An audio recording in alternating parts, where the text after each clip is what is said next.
والتفت الساق بالساق إلى ربك يومئذ المساق. الحمد لله رب العالمين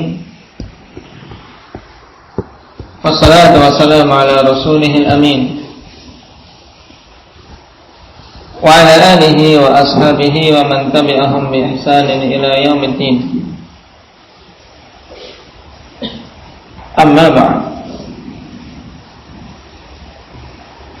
Telah kita lewati kemarin sekilas keyakinan ahli sunnati wal jamaah berhubungan dengan para sahabat. Bahwasanya kita meyakini sebaik-baik generasi adalah generasi para sahabat, yang keutamaan bersahabat dengan Nabi sallallahu alaihi wasallam itu tidak bisa dibandingi dengan keutamaan-keutamaan yang lain setelah kurun para sahabat. Sebagaimana dikatakan syarafus sunnah la ya'diluhu syai'. Dalam keadaan demikian, di sana muncul kelompok yang menyimpang, yang menjadikan inti agama mereka adalah celaan, bahkan pengkafiran terhadap para sahabat, sebagaimana yang diyakini oleh orang-orang Khawarij dan Rafidhah. Orang Khawarij mengkafirkan mayoritas para sahabat. Nah, mereka hanya mengecualikan Abu Bakar dan Umar. Sedangkan orang-orang Rafidhah juga demikian, tapi yang dikecualikan berbeda. Mereka mengecualikan siapa? Ali bin Abi Thalib, juga Salman Al-Farisi, Ammar bin Yasir dan Abu Dhar. Sebagian kecil saja dari para sahabat. Dan antara Khawarij dan Rafidhah bertentangan atau berkebalikan dalam menyikapi siapa? Kalau kita perhatikan di sini, sangat bertolak belakang dalam menyikapi siapa? Nah, dalam menyikapi Ali bin Abi Thalib, jelas. Nah, orang-orang Khawarij mengkafirkan, sedangkan Rafidhah membelanya, mengaku sebagai pembelaan. Kemudian yang kedua, dalam mensikapi Abu Bakar dan Umar, agama atau prinsip mendasar dari orang-orang Rafidhah adalah pengkafiran terhadap Abu Bakar dan Umar. Sedangkan orang-orang Khawarij mengecualikan dari para sahabat yang dikafirkan. Dan kedua-duanya dalam kelompok sesat.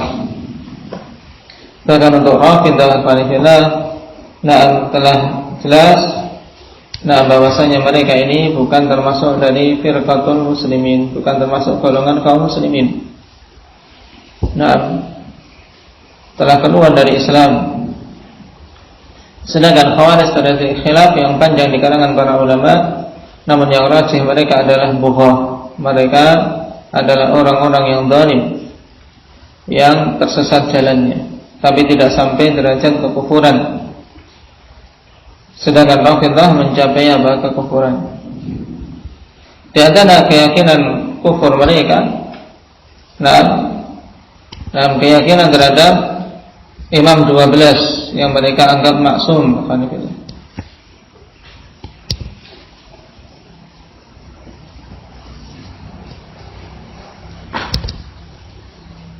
yang diantaranya adalah yang terakhir Imam Mahdi, yang dianggap masuk ke gua, dan sampai sekarang mereka senantiasa menunggu imam tersebut keluar. Dan ini menunjukkan kepandiran mereka tersebut.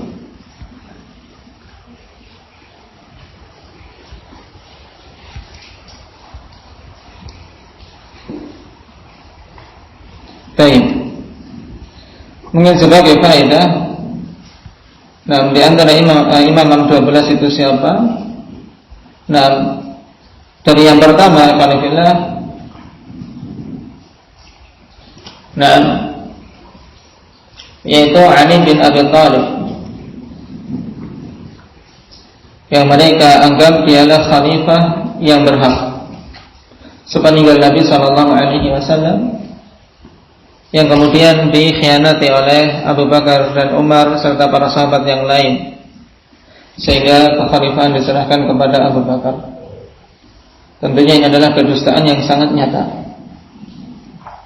Kemudian khalifah yang kedua menurut Rafidhah adalah Hasan ibn Ali, putra dari Ali bin Abi Thalib, cucu Nabi sallallahu alaihi wasallam. Kemudian khalifah yang ketiga Al-Husain ibn Ali, saudara dari Hasan. Nah, yang dibunuh oleh orang-orang Syiah sendiri. Yang dalam peringatan Asyura, nah mereka memanggil-manggil Husain ini dan menyayangkan kenapa beliau terbunuh, padahal mereka sendiri yang membunuhnya. Kemudian khalifah yang keempat di sisi Rafidhah adalah Ali bin Husain Zainal Abidin.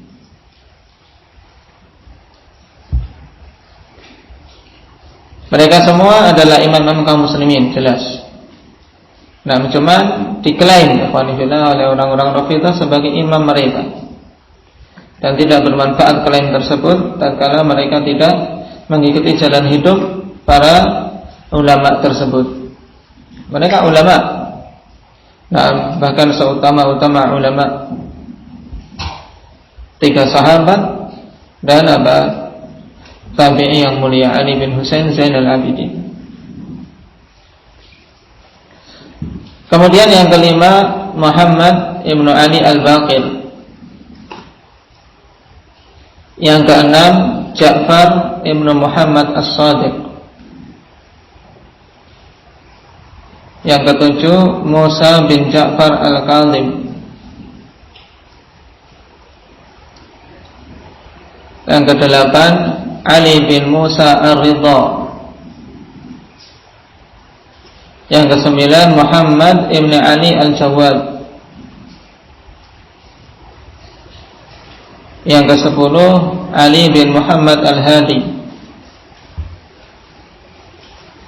Yang kesebelas Al-Hasan bin Ali Al-Askari. Nah, baru yang ke-12 inilah Muhammad ibn Al-Hasan, nah, Al-Hujjah Al-Mahdi Al-Muntadhar. Baik, Muhammad ibn Al-Hasan ini imam yang ke-12 milik orang-orang Rafidhah.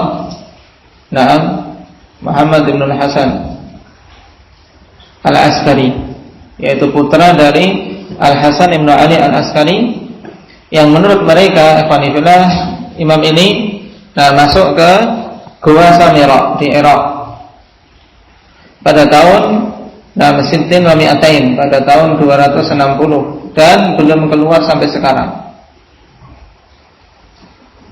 Sehingga mereka senantiasa menunggu di pintu gua. Jadi ada penjaga khusus orang-orang Rafidhah nunggu di pintu gua, nunggu siapa Muhammad bin Hasan ini keluar dari gua. Baik. Masuknya tahun berapa?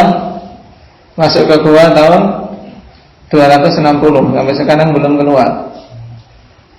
Ini mahdinya orang-orang Rafidhah. Dan mereka berkeyakinan bahwasanya para imam yang 12 tersebut Nabi SAW telah menetapkan sebagai khalifah, dan mereka itu maksum. Nah,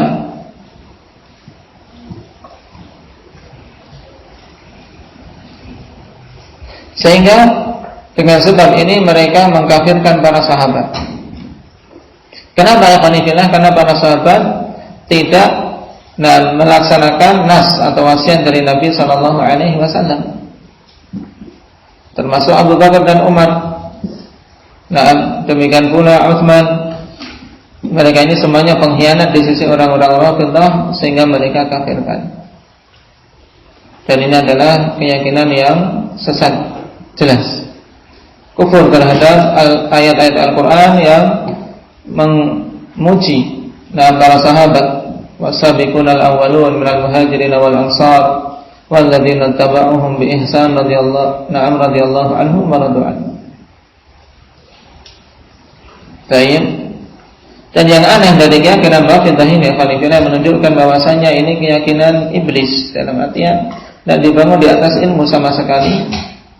Bahwasanya imam yang ke-12 ini pada hakikatnya tidak ada. Sebab apa? Sebab Hasan ibnu Ali al-Askari ini, Hasan ibnu Ali al-Askari yang merupakan apa? Bapak Imam Mahdi menurut mereka, dia adalah seorang yang mandul. Baik. Dalam artian Hasan ibnu Ali al-Askari meninggal tidak memiliki keturunan. Tapi mereka apa? Mereka buat agar bersambung keturunan ini. Nah, gimana ini? Tidak punya keturunan, akhirnya dibuat apa? Cerita. Baik. Bahwasanya anaknya sudah lahir cuma langsung masuk ke gua. Baik. Langsung masuk ke gua, dan itulah Imam Mahdi yang senantiasa ditunggu. Baik. Dan menurut mereka perkara umat ini berhenti sampai apa keluarnya Imam Mahdi, sehingga tidak ada yang namanya pemerintah Islam, tidak ada yang namanya ketaatan kepada walatul umur dan seterusnya. Baik. Bahkan tidak akan mencapai kebahagiaan, tidak pula akan masuk ke dalam surga kecuali dengan jalan Imam Mahdi yang masuk ke gua tersebut. Baik. Imam Mahdi fiksi, ya hanya sekedar angan-angan. Jadi kita bisa mengetahui Imam Mahdi ahli sunnah dan Imam Mahdi Rafidah. Imam Mahdi ahli sunnah adalah sekedar apa? Sekedar omong kosong. Hakikatnya tidak ada. Namanya siapa tadi? Muhammad Ibnul Hasan al-Askari. Sedangkan Mahdi ahli sunnah siapa namanya? Indaga Muhammad Padang Muhammad ibnu Abdullah. Nah, namanya sama dengan nama Nabi kita Muhammad SAW. Demikian pula nama bapaknya. Dari isi nama saja sudah berbeda.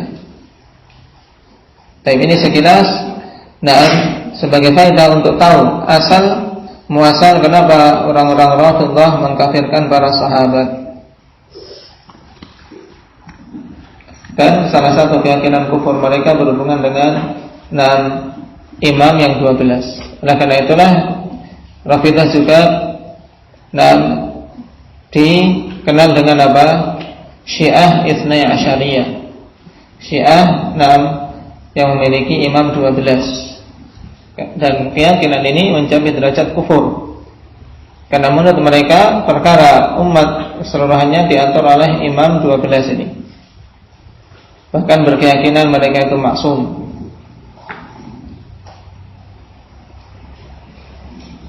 Baik, kita lanjutkan.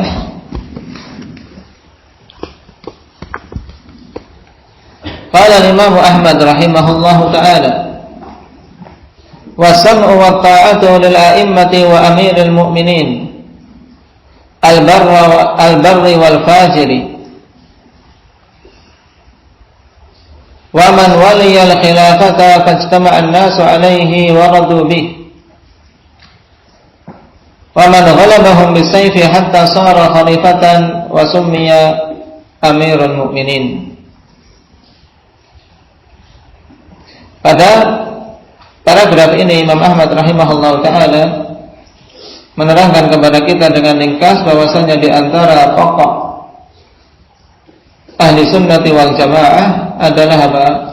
Mendengar dan taat kepada pemerintah yang sah, pemerintah kaum muslimin, waliyul amr. Dan ini termasuk prinsip yang membedakan ahli sunnah dari kelompok-kelompok menyimpang yang lain seperti orang-orang Khawarij dan Rafidhah. Serta kelompok-kelompok ahli bidah yang lainnya, bahwasanya usul mereka adalah wasam'u wa ta'ah, mendengar dan taat lil a'immah wa amiril mu'minin, kepada imam-imam kaum muslimin, pemimpin-pemimpin kaum muslimin dan amirul mu'minin, ya pemerintah kaum mukminin, pemimpin mereka. Al-barri wal fajir, baik yang saleh maupun yang fajir, yang jahat.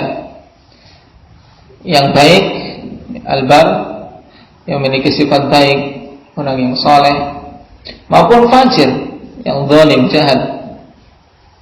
Nah, yang jauh dari ketaatan pada Allah Subhanahu wa taala. Selama dia masih dalam koridor Islam. Wa man waliyal khilafata fastama'an nasu 'alaihi wa radu bih, dan wajib untuk mendengar dan taat terhadap siapa saja yang memegang tampuk kekhalifahan serta manusia bersepakat di atasnya dan ridha terhadapnya. Dan juga mendengar dan taat terhadap siapa saja yang mengalahkan mereka dengan pedang, dalam artian terjadi kudeta. Terjadi kudeta sehingga khalifah yang awal kalah. Nah, sehingga yang mengkudeta ini menjadi khalifah berikutnya. Kemudian dia dinamakan Amirul Mukminin. Nah, dan perkara kaum muslimin tetap di atasnya, maka juga wajib untuk mendengar dan taat. Baik. Qala Syekh Ahmad An-Najmi rahimahullahu taala, qultu bayyana al-Imam Ahmad rahimahullah annahu yajibu ala kulli muslimin an yasma'a wa yuti'a liman wallahu Allahu amral muslimin. Aku katakan, yaitu Syekh Ahmad An-Najmi rahimahullah, Imam Ahmad rahimahullah ta'ala menjelaskan bahwasanya wajib atas setiap muslim untuk mendengar dan taat terhadap siapa saja yang Allah Subhanahu wa ta'ala berikan beban pemerintahan, yaitu wallahu amral muslimin, yang Allah Subhanahu wa ta'ala jadikan dia sebagai penanggung jawab perkara kaum muslimin, yaitu sebagai pemimpin mereka. Sawa'un kana hadzal wali barran aw fajiran, baik wali ini adalah seorang yang baik, yang saleh, ataupun seorang yang fajir, selama dia bukan kafir. Liqauli Nabi sallallahu alaihi wasallam, isma'u wa ati'u wa in ta'ammara 'alaikum 'abdun mujadda'un atraf. Berdasarkan sabda Nabi sallallahu alaihi wasallam, mendengar dan taatlah walaupun yang memerintah kalian adalah seorang budak Habasyah, budak kulit hitam yang mujadda'ul atraf, yang hidungnya dipotong. Dalam artian seorang budak yang hina, kalau kemudian dia bisa memegang tampuk pemerintah, bisa menguasai negeri, maka wajib untuk ditaati.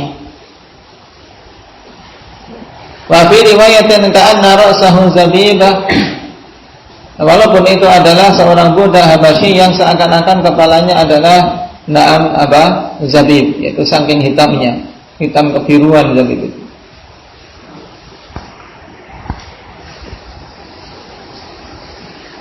Dan hadis masyhur al-Falifillah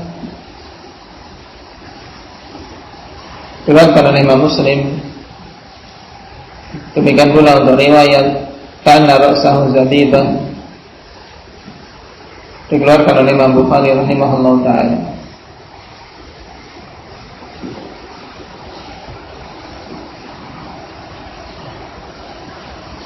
Dari sahabat yang mulia Abu Dzar radhiyallahu anhu,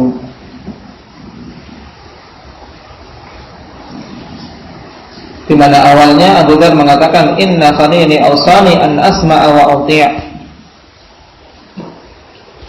Pada sebagian riwayat Abu Dzar mengatakan, sesungguhnya khalili berwasiat kepadaku untuk aku mendengar dan taat. Wa in kana 'abdan habasyiyan mujadda'al atraf, walaupun yang memegang pemerintahan tersebut budak Habasyah yang ujungnya dipotong, yaitu yang hidungnya terpotong.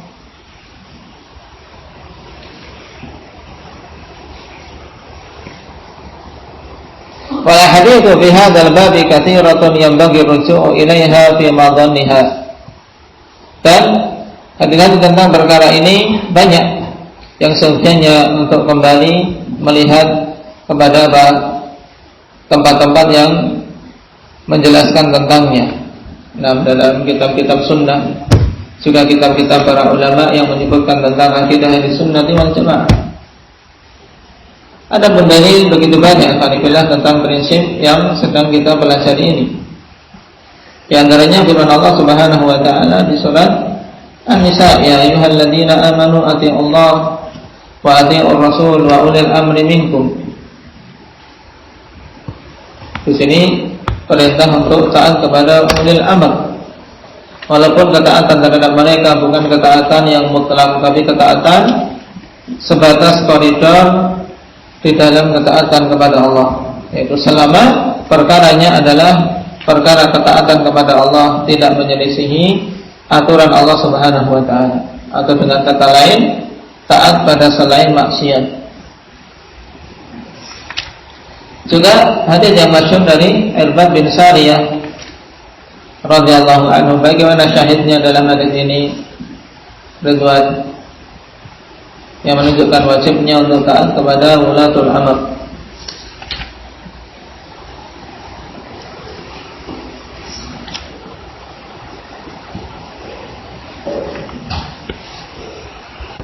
Nah, di awal perkataan Nabi sallallahu alaihi wasallam, "Usikum bi taqwallah was-sam'i wat-tha'ah wa in ta'ammara 'alaikum 'abdun habasyi." Aku wasiatkan kepada kalian untuk bertakwa kepada Allah, mendengar dan taat kepada pemimpin yang sah, walaupun apa yang memerintahkan kalian itu seorang budak. Seorang budak Habasyi. Adapun dalil yang menunjukkan wajibnya untuk tetap taat, mendengar, tidak memberontak walaupun pemimpinnya tersebut adalah fajir. Di antaranya hadis Nabi sallallahu alaihi wasallam yang diriwayatkan oleh Ibn Abi Asim, demikian pula Imam Ahmad dan yang lainnya. Rasul sallallahu alaihi wasallam katakan, yakunu umara talinu lahumul junud wa la tatma'innu ilaihil qulub. Thumma yakunu umara tashma'izzu minhumul qulub wa taksha'irru minhumul julud. Yani para pemimpin yang mengerikan, yang hati ini sebenarnya tidak tenang dengan mereka karena fajirnya. Dalam Sahihain ada riwayat yang hampir sama, cuman di sini lafadznya lebih jelas, yaitu akan ada umara yang kulit-kulit ini lembut bersama mereka, juga tatma'innu ilaihimul qulub, hati-hati tenang kepada mereka. Kemudian akan datang umara yang menjadikan hati ini bergetar dan kulit-kulit merinding. Faqala rajul, ya Rasulullah, afala nuqatiluhum? Qala la, ma aqamus shalah. Apakah kami memerangi mereka? Maka Rasul sallallahu alaihi wasallam mengatakan tidak, selama mereka menegakkan salat. Tayyib. Dan hadis-hadis yang lain, yang ini juga merupakan prinsip dari para a'immatus salaf dalam perkataan-perkataan mereka yang banyak dalam kitab-kitab mereka. Di antaranya perkataan Imam Al-Barbahari rahimahullahu ta'ala dalam Syarhus Sunnah, wala yahillu qitalu sultan wala khuruju alaihi wa injara wa laysa fi sunnati qitalu sultan fa inna fihi fasadud dunya wad din. Tidak halal untuk memerangi sultan, tidak pula halal memberontak kepada mereka, yaitu keluar dari ketaatan terhadap mereka, walaupun dia itu jar, yaitu dia itu zalim, jahat, dalam artian suka merampas hak rakyatnya dan tidak memenuhi kewajiban sebagai pemerintah misalnya. Bahkan Rasul sallallahu alaihi wasallam perintahkan kepada kaum muslimin ketika mendapati umara yang seperti ini, mereka meminta haknya tapi tidak mau menunaikan kewajibannya sebagai umara. Maka kaum mukminin diperintahkan apa? Tu'adduna al-haqqal ladzi lahum wa tas'alunallaha apa? Alladzi lakum. Baik. Kalian tunaikan hak mereka, yaitu kita tunaikan hak umara kita sebagai rakyat, kita tunaikan hak umara kita karena itu yang diperintahkan kepada kita. Dan ini sebagai bentuk juga apa? Pengamalan perintah Allah dalam Al-Quran dan bimbingan Rasulullah SAW dalam Sunnah. Kemudian bagaimana dengan hak kita? Kata Rasulullah SAW, mintalah hak kalian kepada Allah Subhanahu Wa Taala. Nah, makanya ditegaskan oleh Imam Al-Barbahari, walaysa fis sunnati qitalus sultan. Tidak ada dalam sunnah itu perintah untuk memerangi sultan. Itu pemimpin yang sah. Sebab apa? Pada pemberontakan yang memerangi pemerintah itu padanya fasadud dunia wa din, kerusakan agama dan kerusakan dunia dan agama. Ini prinsip ahli sunnati wal jamaah yang pada zaman sekarang ikhwanifillah manusia memutarbalikkan fakta. Ahli sunnah yang menyeru kepada kaum muslimin untuk mereka tidak melakukan pemberontakan, bahkan melarang kaum muslimin melakukan demonstrasi, tapi kemudian apa? Dibuat isu di tengah-tengah manusia mereka ini teroris, yang memakai jubah, yang berjenggot, yang memakai cadar teroris. Nah, padahal tidak mengetahui apa yang mereka yakini, tidak mengetahui prinsip mereka. Wala'iyadzubillah. Dan kita bersabar karena memang kebanyakan manusia jahil, tidak mau mempelajari agama Allah Subhanahu Wa Taala.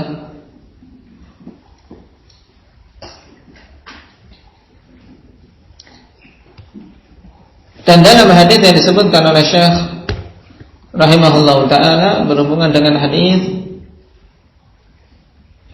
berkuasanya seorang budak Habasyah ini menunjukkan bahwasanya kekuasaan atau kekhalifahan ikhwanillah terkadang juga tetap walaupun apa? Dengan sebab pemberontakan. Kalau sudah terjadi pemberontakan, kok sudah tetap pemerintah dan kaum muslimin keadaannya sudah apa? Sudah mantap saat itu, dalam arti memang betul-betul dia yang berkuasa saat itu, maka wajib mendengar dan taat.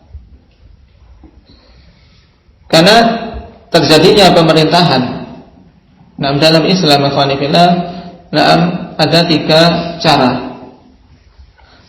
Kekhalifahan atau pemerintahan dalam Islam ada 3 cara,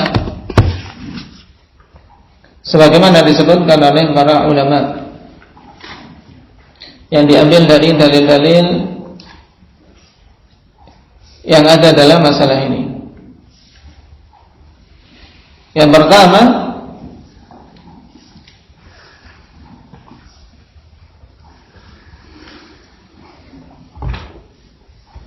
al-intikhab min ahli al-halli wal aqdi, yaitu ikhtiyar, yaitu pemilihan yang dilakukan oleh ahlul halli wal aqdi, yaitu dipilih oleh para ulama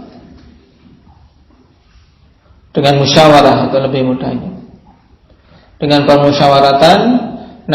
Para ulama mereka memiliki pandangan yang jauh, memiliki keilmuan yang luas dan kebijaksanaan. Mereka bermusyawarah untuk memilih siapa yang pantas menjadi pemimpin. Dan pemilihan di sini ikhwanillah dibangun di atas ilmu, bukan dibangun di atas suara terbanyak. Jadi musyawarah ya betul musyawarah nih, mana sisi-sisi yang diunggulkan, mana sisi-sisi kekurangan dan seterusnya. Sebagaimana hal ini terjadi pada pemilihan siapa? Pemilihan Utsman bin Affan radhiyallahu anhu. Kemudian yang kedua, an ya'hada ilaihi al-khalifatus sabiq bi wilayatil ahd. Yang kedua adalah khalifah yang sebelumnya menunjuk seseorang untuk menjadi khalifah setelahnya. Atau dengan kata lain, cara yang kedua ini adalah dengan ditunjuk oleh khalifah sebelumnya. Sehingga dengan ditunjuknya seseorang sebagai pengganti, maka berpindah kekhalifahan kepadanya. Sebagaimana hal ini terjadi pada kekhalifahan Umar, di mana Abu Bakar radhiyallahu anhu sebelum meninggal menunjuk Umar sebagai penggantinya.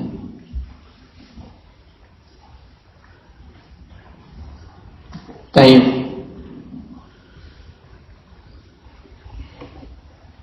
Kemudian perkara yang ketiga dengan al-mughalabah, dengan peperangan siapa yang menang. Nah, untuk cara yang pertama dan kedua itu cara yang syar'i. Sedangkan cara yang ketiga adalah cara yang ghairu syar'i. Dengan peperangan, dengan kudeta. Ini tidak syar'i. Tapi seandainya kok terjadi na'udzubillahi min dzalik, kemudian tetap kekuasaannya, maka wajib untuk mendengar dan taat.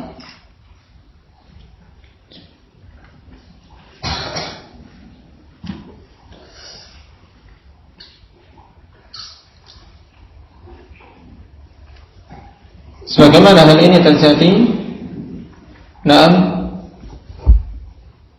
saat kekhalifahan di Andalus, dicontohkan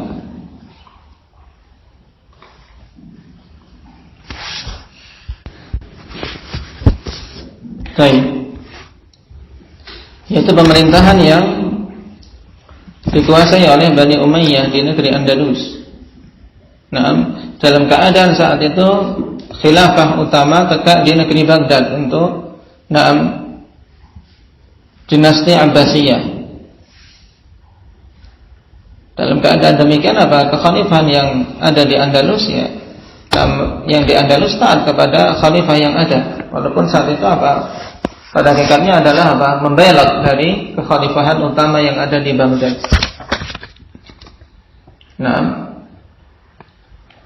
Ini terjadi pada masa Bani Umayyah. Baik. Di mana ditegakkan khalifah oleh Bani Umayyah di negeri Andalus, dan khilafah saat itu tegak untuk Bani Abbasiyah di mana? Di Baghdad. Dan para imam-imam saat itu banyak. Ada Syu'bah ibn Hajjaj, Sufyan Ats-Tsauri, Hammad ibn Salamah, Ismail ibn Ayyash, dan sederetan para imam yang lain. Dan tidak ada seorang pun dari para imam tersebut yang mengatakan tentang batalnya kekhalifahan yang ada di Andalus. Dan tidak ada seorang pun dari para imam yang mengatakan bai'ah itu batil untuk khalifah yang ada di Andalus.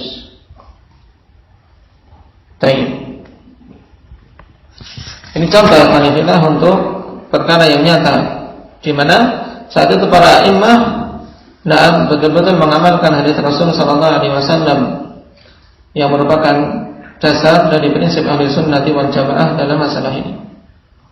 Jadi ini 3 cara penetapan khalifah atau pemerintah. Lalu bagaimana dengan sistem demokrasi pemilihan umum? Itu masuk pada kategori yang ketiga, yaitu pemilihan dengan cara yang tidak syar'i. Tidak syar'i kenapa? Karena bukan musyawarah yang mereka lakukan, tapi sistem dari orang-orang kufar, di mana suara wanita sama dengan laki-laki, suara orang jahil sama dengan orang-orang yang alim, bahkan orang gila pun terkadang diikutkan. Yang penting untuk menambah suara. Namun seandainya tegak pemerintahan berdasarkan sebab hal tersebut, ya wajib untuk mendengar dan taat. Selama selama dia adalah seorang muslim.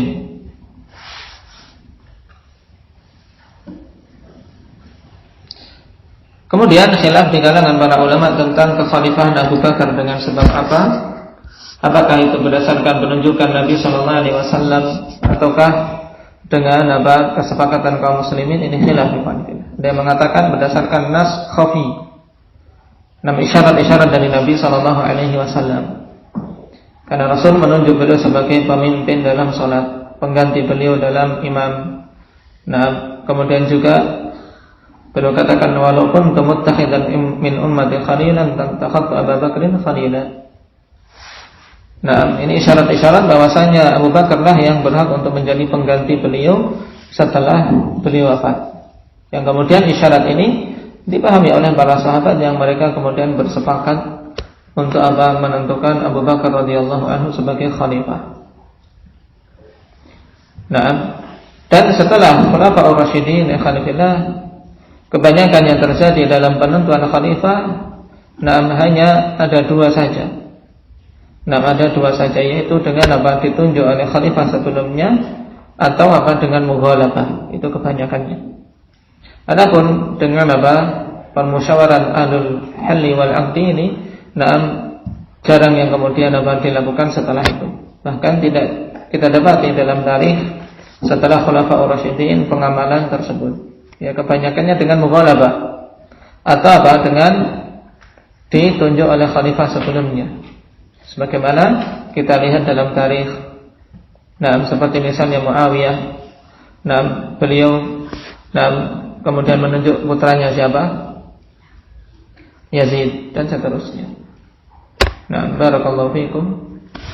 Naktafi bihadza, subhanakallahumma wa bihamdika, asyhadu